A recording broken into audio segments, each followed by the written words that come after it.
Using a hair bubble and a size 2 or 6 ply cotton yarn and a 3.5mm crochet hook, we're going to make a long single crochet all around the opening of the hair bubble. Make sure that each of the stitch are near each other and it's not having any gaps.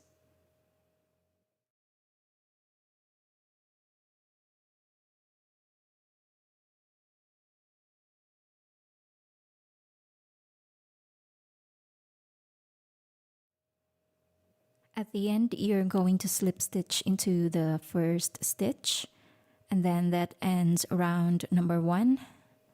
From here, we're going to chain 3. Chain 3 counts as 1 double crochet, and then we're going to make 2 double crochet in the same stitch.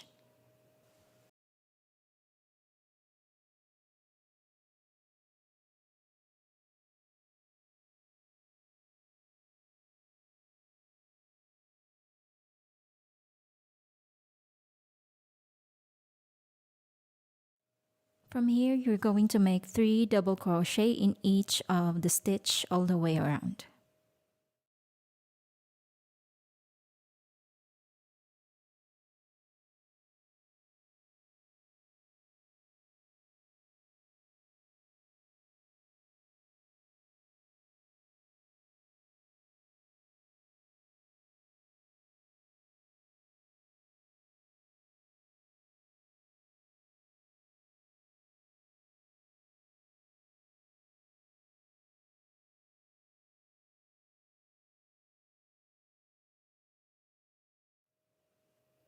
At the end, we're going to slip stitch into the third chain of the beginning chain 3.